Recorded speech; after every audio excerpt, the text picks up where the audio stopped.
भगवान के भजन के बिना कामनाएं मिटती नहीं।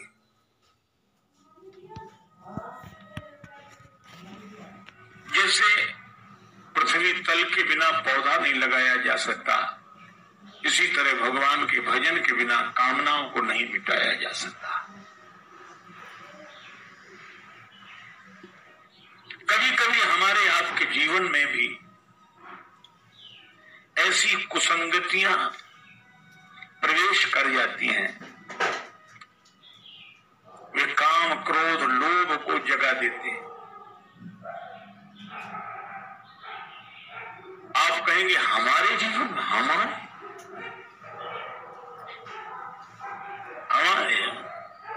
तो अरे भाई, आप तो अपने जीवन की बात कह रहे हैं। श्री अयोध्यापुरी तो भगवान का घर है।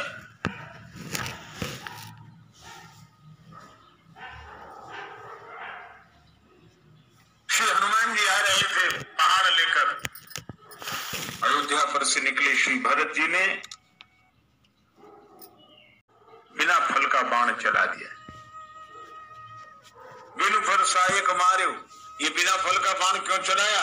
भरत जी ने कहा ताकि लोग देख लें कि बाण हमारे हाथ में है और फल भगवान के हाथ में है। और बिना फल के बाण ने हनुमान जी को फल चखाया कि श्री हनुमान जी मूर्छित होकर गिरे। अब मूर्छा में तो आंख बंद हो ही जाती है। श्री भरत जी ने सुना कि राम राम कर रहे हैं। श्री भरत जी ने कहा गलती मुझसे हो गई, आप राम जी की सेवा में लगे हुए थे, मैंने बाण मारकर आपको नीचे गिरा दिया।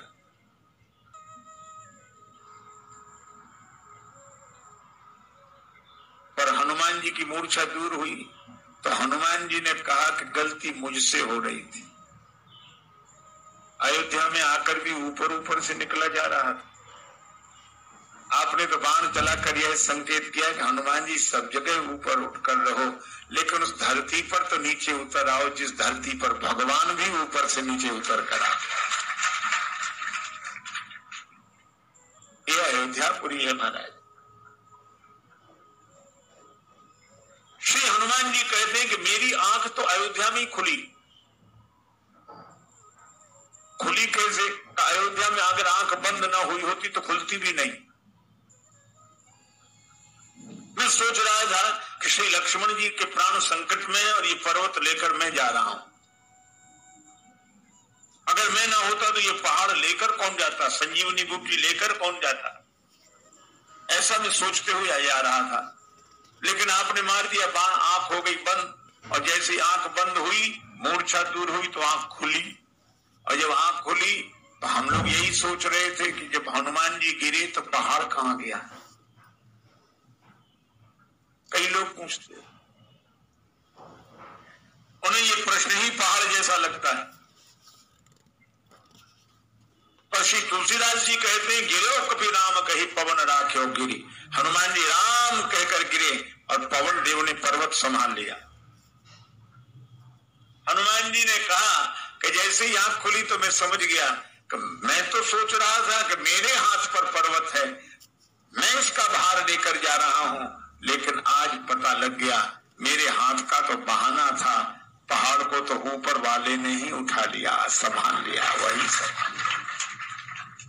अपना तो केवल हाथ लगा। तो अयोध्या जैसी भूमि, मेरे पास जैसी भूमि, धरती का आकर्षण, गुरुत्वाकर्षण सब जगह की धरती ऊपर वाले को नीचे खींच लेती है, सब जगह की।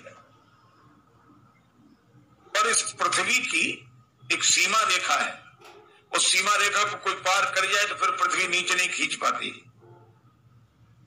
पर धन्य है अयोध्या की धरती, हर जगह की धरती ससीम को नीचे खींच लेती है, पर अयोध्या की धरती ने तो उस असीम को नीचे उतार दिया। ऐसी धरती और कहां होगी।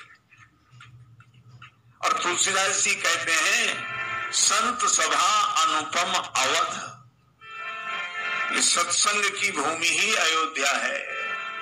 सीताराम जी की प्यारी राजधानी लागे, राजधानी लागे, माने मीठो मीठो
अयोध्या में सब आनंद ही आनंद।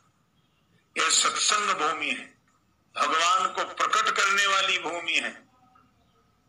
लेकिन एक बात आप जानते हैं, श्री कागभूषुंड जी कहते हैं कि मेरा एक जन्म अयोध्या में ही हुआ था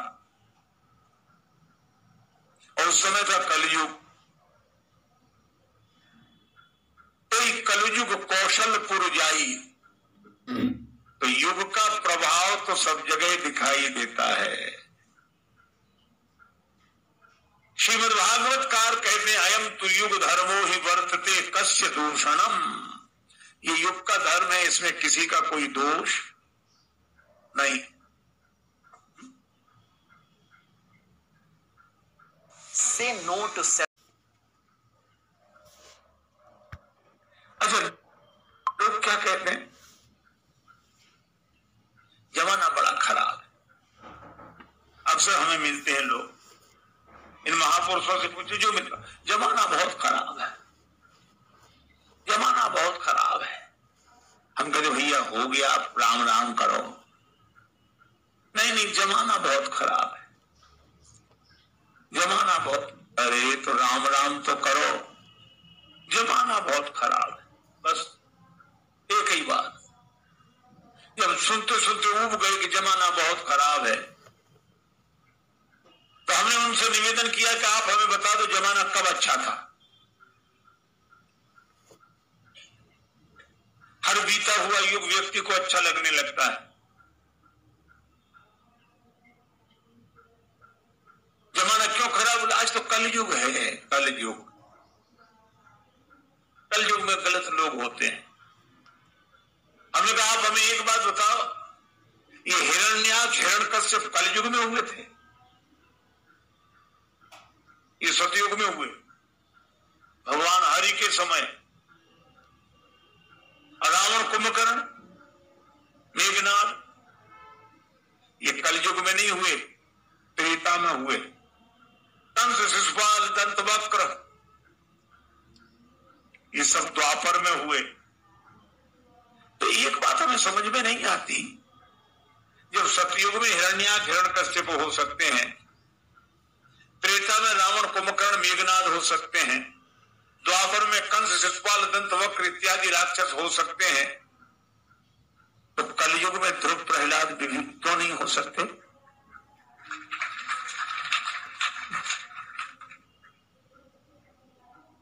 लोग कहते जमाना बड़ा खराब, जमाना बड़ा खराब। काहे को? समय समय पर होता है, समय समय की बात। किसी समय का दिन बड़ा, किसी समय की रात। कभी दिन बड़ा, कभी रात बड़ी। एक महात्मा ने कहा समय समय पर होता है, समय समय की बात। राम जन्म का दिन बड़ा, कृष्ण जन्म की रात।